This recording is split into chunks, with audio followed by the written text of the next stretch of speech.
मैं मुश्ताक अहमद आप सभी का इस यूट्यूब चैनल पर स्वागत करता हूं और आप सभी को मेरा आदाब और नमस्कार।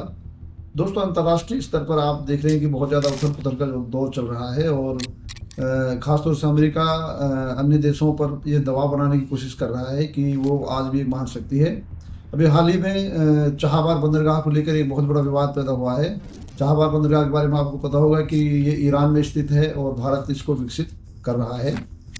इस संबंध में आज हम बात करेंगे, चर्चा करेंगे कि चाबहार बंदरगाह कहाँ पर है, इसका क्या महत्व है, भारत के लिए इसका क्या महत्व है, खासतौर से इस पर हम चर्चा करेंगे और इसका अंतर्राष्ट्रीय स्तर पर क्या प्रभाव हो सकता है। इन सभी पहलुओं के बारे में इस वीडियो के माध्यम से मैं आपके सामने विचार रखूंगा और मुझे उम्मीद है कि आपको ये पसंद आएगा। और मैं आप सभी से अनुरोध करता हूं कि इस चैनल को सब्सक्राइब करें, लाइक करें और इसको फैलाएं, अपने और सदस्यों को इसके साथ जोड़ें, क्योंकि जितना आप लोग हमें सपोर्ट करेंगे हम उतने अच्छे तरीके से वीडियोज़ आपके सामने लेकर आएंगे। तो चलिए हम शुरू करते हैं चाबहार बंदरगाह के बारे में। चाबहार जो है ये ईरानी शब्द है, इसका अर्थ होता है चार झरने।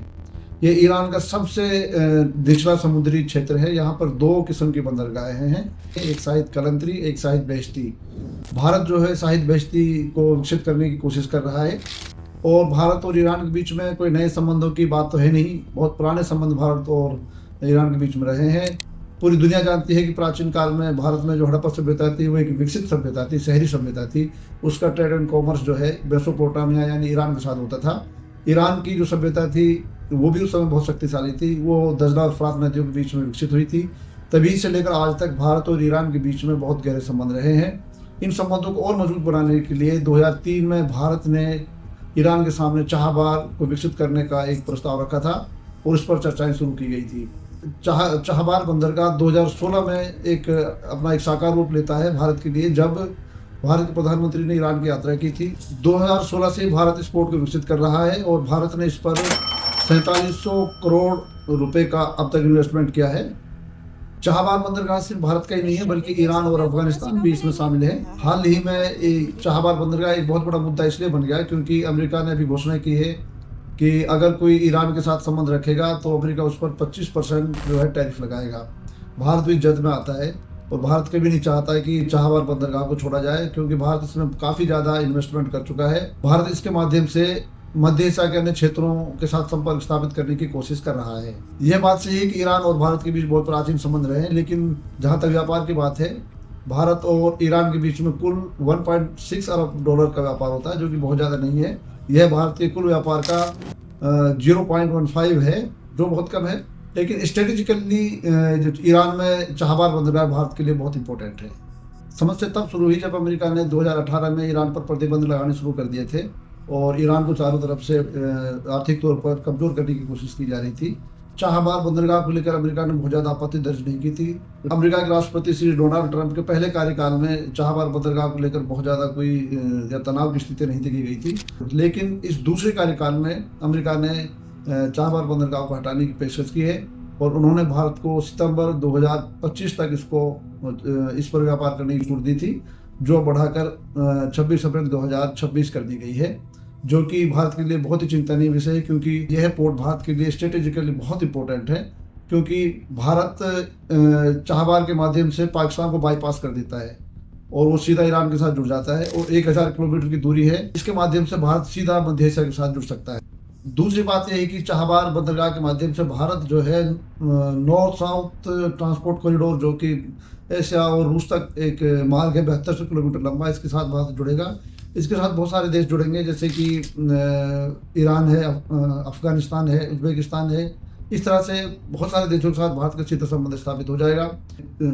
तीसरा, चाबहार बंदरगाह चीन के लिए एक जवाब है, क्योंकि चीन भारत के आसपास जो है स्ट्रेटेजिक गारलैंड एक बना रहा है, जिसमें उसने श्रीलंका, नेपाल, मालदीव, पाकिस्तान आदि देशों में अपने बंदरगाह बनाए हैं और वो भारत को चारों तरफ से घेर रहा है। इसका जवाब भारत ने चाबहार बंदरगाह के माध्यम से दिया है। चाबहार बंदरगाह पाकिस्तान के उस पोर्ट के नज़दीक है जिसको चीन डेवलप कर रहा है, जिसको हम ग्वादर बंदरगाह कहते हैं। इस तरह से भारत की एक स्ट्रेटेजिक जो पोजीशन है, इससे चीन को कंट्रोल करने में आसानी होगी। मध्य एशिया के कई देश ऐसे हैं जो कि लैंड लॉक्ड हैं, यानी ज़मीन से घिरे हुए हैं, उनका रास्ता समुद्र से नहीं टच करता, जैसे कि उज्बेकिस्तान है, अफगानिस्तान है, कजाकिस्तान है। अगर भारत चाबहार बंदरगाह के माध्यम से व्यापार करता है या चाबहार बंदरगाह को और अधिक मजबूत करता है तो इन देशों के साथ भारत जो है अच्छे संबंध स्थापित करेगा। कहते हैं चाबहार बंदरगाह इन देशों के लिए गोल्डन गेट के रूप में काम कर सकता है। इससे आप समझ सकते हैं कि भारत के लिए स्ट्रेटेजिकली ये कितना इम्पोर्टेंट है। मध्यकाल की शुरुआत में भारत में महमूद गजनवी आए थे और उनके साथ एक यात्री भी आए थे जिनका नाम था अल-बरूनी। अल-बरूनी ने भारतीय सभ्यता और संस्कृति का गहन अध्ययन किया था और एक किताब लिखी थी, किताबुल हिंद, जो कि भारतीय सभ्यता और संस्कृति का गहन अध्ययन है उसमें, और भारत के बारे में बहुत सारी जानकारी उसे प्राप्त होती है। अल-बरूनी ने कहा है कि चाबहार जो है वो भारत का प्रवेश द्वार है। उनका मानना था कि मध्य एशिया से सीधा चाबहार के माध्यम से भारत में प्रवेश किया जा सकता है। तो अतीत से ही ये ऐसा क्षेत्र रहा है जिसको जो है पहले से ही पहचाना जा चुका था और भारत ने सही तरीके से इसका इस्तेमाल करने की कोशिश की है। दिसंबर 2018 से भारत ने इसका संचालन भी शुरू कर दिया था और इसके माध्यम से अफगानिस्तान को मदद भेजी थी। हाल ही में भारत ने उज्बेकिस्तान के साथ भी चाबहार के माध्यम से ट्रेड वार्ता शुरू की है और इसके साथ साथ भारत अन्य देशों के साथ जो मध्य एशिया के हैं उनके साथ ट्रेड वार्ता शुरू कर रहा है। इस तरीके से चाबहार एक ऐसा आधार बन गया है भारत के लिए व्यापार करने का, जिसके माध्यम से भारत जो है लंबे समय तक मध्य एशियाई देशों के साथ अपने संबंधों को मजबूत बना सकता है। एक इम्पोर्टेंट एस्पेक्ट ये भी है कि अगर चाबहार बंदरगाह भारत का मजबूत होगा और भारत का यहाँ से सामरिक और व्यापारिक रिश्ते मजबूत होते हैं तो भारत का दबदबा जो है वो इंडियन ओशन पर भी होगा और इस तरह से भारत एक बड़ी शक्ति के रूप में यहाँ इस क्षेत्र में उभर कर आएगा।